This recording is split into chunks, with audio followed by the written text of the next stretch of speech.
Sir वैसे तो sir मुझे आपसे 4 क्वेश्चंस पूछने हैं। सर पहला सवाल मेरा ये है आपसे कि सर अगर किसी इंसान पर, सर स्पेशली किसी लड़की पर, सर उसके पूरी फैमिली की रिस्पॉन्सिबिलिटी हो, तो सर कैसे वो अपने खुद के फ्यूचर पे फोकस करे? जब रिस्पॉन्सिबिलिटी आती है हमारे ऊपर तो हम पहले से स्ट्रांग ही होते हैं। जैसे हमें कई बार लगता है कि यार ये रिस्पॉन्सिबिलिटी आ गई है, हमारे लिए अच्छी नहीं है, लेकिन सोचो अगर आपके ऊपर कोई रिस्पॉन्सिबिलिटी नहीं होती तो क्या आप इतना अचीव कर पाते जितना अभी तक आपने अचीव किया अपनी लाइफ में? बिल्कुल सर। तो आप ये समझिए कि जब रिस्पॉन्सिबिलिटी हमारे ऊपर आती है तो क्या होता है, हम अपनी लिमिट्स को पुश करते हैं। हम ऐसा कुछ करते हैं जो हम नॉर्मल सर्कमस्टांसिस में शायद नहीं करते। शायद आप मोबाइल पे बैठ करके कहीं टाइम पास कर रहे होते, आज आप एक अपने बेस पर आप एक काम कर रहे हैं, खुद को ही नहीं सिर्फ अपनी फैमिली को भी सपोर्ट कर रहे हैं। ये याद रखना है कि रिस्पॉन्सिबिलिटी बुरी नहीं होती है, रिस्पॉन्सिबिलिटी अच्छी होती है, और यंग एज में आ जाए तो बहुत ही बढ़िया है। वो कई बार हमको लगता है कि नहीं हमारे लिए बुरी है, बट एक्चुअल में अच्छी होती है लॉन्ग टर्म में। और बताइए आपका अगला क्वेश्चन क्या है? What is the next question? हाँ सर, मेरा दूसरा क्वेश्चन ये है आपसे कि सर कर्ज लेकर के शादी करना सर क्या सही है, जैसा कि सर इंडिया में होता चला आ रहा है? बिल्कुल गलत है, बिल्कुल नहीं करना चाहिए। ये सही हो कैसे सकता है? ये तो बेवकूफ़ी है। और स्पेशली कर्ज लेकर के शादी करना मतलब क्या कि आपकी कैपेसिटी नहीं है उतना स्पेंड करने की, फिर आप लोन ले रहे हो और किसी की शादी के लिए और दिखावे के लिए। किसको दिखाना है और क्यों दिखाना है? इससे बेटर है कि आप कोर्ट मैरिज करो। लेकिन बिल्कुल सही। कर्ज लेना सिर्फ शादी के लिए ही नहीं, किसी भी चीज के लिए कर्ज लेना सही नहीं है अगर आप उस कर्ज को चुका नहीं सकते हो, क्योंकि फिर आदमी चारों तरफ से फंस जाता है, फिर वो कुछ नहीं कर पाता है। हाँ, अगर आप अफोर्ड कर सकते हैं तो कोई दिक्कत नहीं है, बट शादी के ऊपर स्पेंड करना अननेसेसरी, जिनकी कैपेसिटी नहीं है। देखो कुछ लोग हैं जिनके पास में एक्सेस पैसा है, तो उनको तो भाई शो ऑफ करना है, ये है वो। उनके लिए शादी का दूसरा मतलब क्या है कि दिखावा, कि दिखाना है दुनिया को, राइट? बिल्कुल सर। बट अगर आपकी जेब में पैसा नहीं है और आप अननेसेसरी शादी में पैसा लगा रहे हो तो ये समझदारी नहीं है, बहुत बड़ी बेवकूफ़ी है। ऐसे लड़के से शादी करना भी बेवकूफ़ी है, क्योंकि वो लड़का आज अगर पैसे के लिए आपसे शादी कर रहा है तो कल पता नहीं वो क्या करेगा। जिसके माइंड में थोड़ा सा भी ये थॉट चल रहा हो कि मुझे कितना मिलेगा डाउरी के नाम पे, दहेज के नाम पे, या किसी भी तरीके से डायरेक्टली इनडायरेक्टली, अगर उस लड़के के माइंड में थॉट भी है पैसे का, तो ऐसे लड़के से जितना हो सके दूर ही रहो।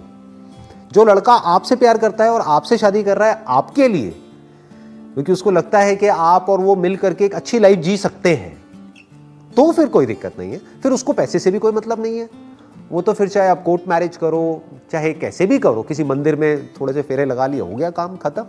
उसके लिए दिखावा करने की क्या जरूरत है? भीड़ इकट्ठी करने की क्या जरूरत है? यस सर, मेरी भी यही थिंकिंग है कि कोर्ट मैरिज होनी चाहिए। लेकिन सर जैसे मेरी यंगर सिस्टर है, यंगर ब्रदर है, तो सर मैं उनके लिए भी सोचती हूँ कि चलो मैं तो कोर्ट मैरिज करके सर मैं खुश रह लूंगी, लेकिन क्या उनके लिए भी ऐसे ही सही है? जब आप खुद कोर्ट मैरिज करेंगे तो आप एक एग्जाम्पल सेट कर रहे हैं उनके लिए भी, तो उनको भी करने में क्या दिक्कत है?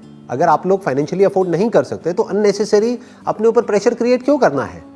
देखो एक चीज हमेशा याद रखना, किसी को प्यार करने का मतलब ये नहीं होता है कि हम उनकी सारी ख्वाहिशें पूरी करें।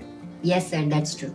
मतलब किसी को अपने ऊपर डिपेंड कर देना, ये नहीं है प्यार का असली मतलब।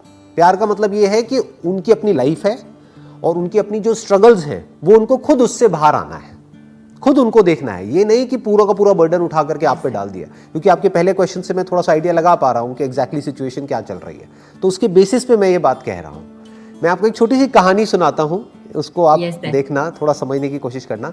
एक बार क्या होता है, एक बटरफ्लाई अपने उससे बाहर निकल रही होती है, अपने कोकून से बाहर निकल रही होती है। तो एक आदमी वहां पर देखता है, तो उसको देख करके उस बटरफ्लाई पे तरस आ जाता है। वो कहता है कि यार ये बेचारी इतनी कोशिश कर रही है, निकल नहीं पा रही है, तो क्यों ना मैं इसकी थोड़ी सी मदद कर दूं। तो वो क्या करता है, उसको फाड़ देता है जिससे कि वो आराम से बाहर निकल सके। तो बटरफ्लाई बाहर तो निकल जाती है, लेकिन वो जिंदगी भर उड़ नहीं पाती है, क्योंकि उसकी जो बॉडी है वो सूज जाती है और उसके विंग्स छोटे रह जाते हैं। उसके विंग्स में इतनी पावर नहीं होती कि वो उड़ सके। तो बेसिकली क्या होता है कि वो जो बटरफ्लाई स्ट्रगल कर रही थी, वो उसकी अपनी स्ट्रगल थी। वो स्ट्रगल उसके लिए जरूरी थी, जिससे कि जब वो फड़फड़ाती या फिर वो एफर्ट लगाती तो वो सारा जो फ्लूइड था वो उसकी बॉडी में से निकल करके उसके विंग्स में चला जाता, और फिर वो उसको तोड़ करके, उसमें इतनी पावर आती कि वो उस कोकून को तोड़ करके उसमें से बाहर निकल पाती और उड़ पाती।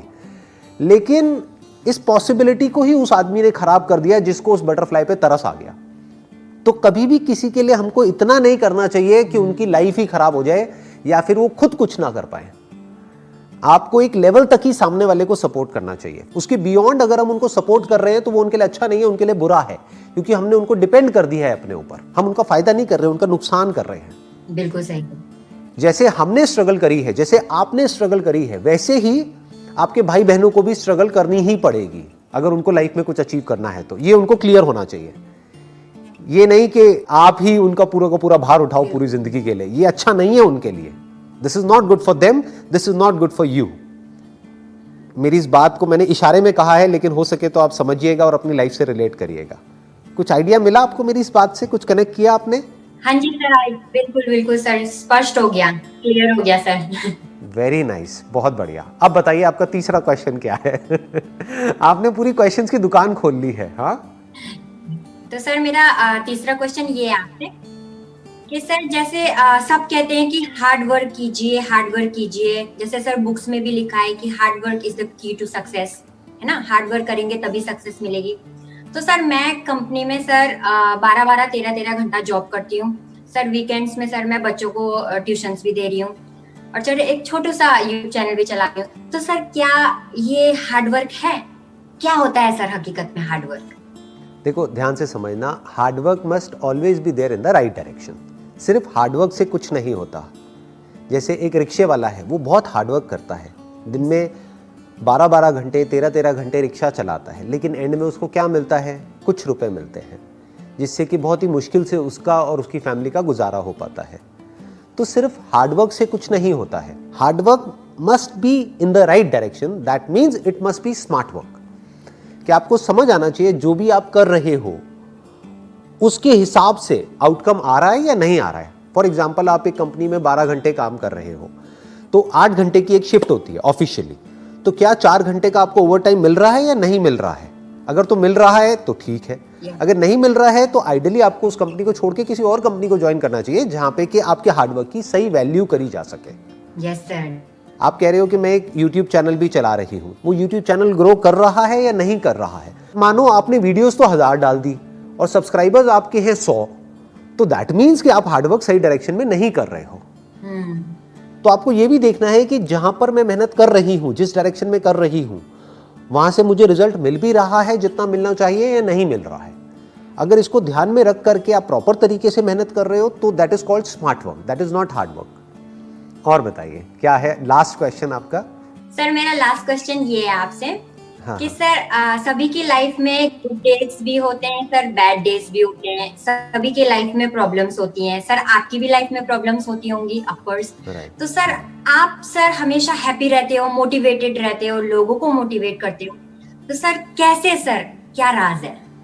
नहीं, पहले तो इस जो बात आपने कही उस बात को ठीक करो। आपको कैसे पता कि मैं हमेशा हैप्पी रहता हूं? आपको कैसे पता? आपने क्या मेरे घर में कैमरास लगाए हुए हैं? How do you know that? Video में तो आपने मुझे देखा है। जी सर। तो इस मिसकंसेप्शन को पहले तो ठीक करो। चाहे मैं हूं चाहे कोई भी है, कभी भी आपके माइंड में ये थॉट नहीं आना चाहिए कि ये जो पर्सन है ये तो हमेशा खुश रहता है।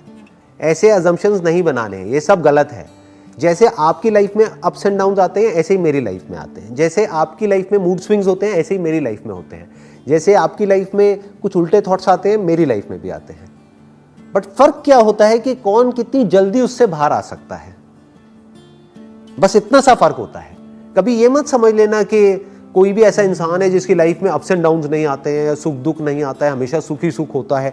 वो झूठ होता है, वो झूठा है वो इंसान, अगर वो कोई ऐसा कह रहा है आपको। तो आप इस बात को ध्यान से समझना, जो बात मैं कह रहा हूं कि जैसी आपकी लाइफ है एग्जैक्ट वैसी ही मेरी लाइफ है। बस फर्क क्या है कि अगर मेरी लाइफ में कोई प्रॉब्लम आती है तो मैं उसको डीपली समझता हूं और उसके सॉल्यूशन पे फोकस करता हूं, बस इतना सा फर्क है। और कुछ लोग होते हैं वो प्रॉब्लम में ही अटके रह जाते हैं। बस मैं प्रॉब्लम के साथ साथ उसके सॉल्यूशंस पर ध्यान देता हूं कि ठीक है अब जो हो गया, अब दिमाग लगाते हैं कि अब करना क्या है। तो इस वजह से मैं उस प्रॉब्लम से थोड़ा जल्दी बाहर आ जाता हूं। मान लो कोई और है, उसको उस प्रॉब्लम से बाहर निकलने में 10 दिन लगेंगे, तो मुझे 1 दिन लगता है, 2 दिन लगते हैं, लेकिन टाइम मुझे भी लगता है। तो that depends upon the situation कि क्या सिचुएशन है, उसके हिसाब से एक्ट किया जाता है।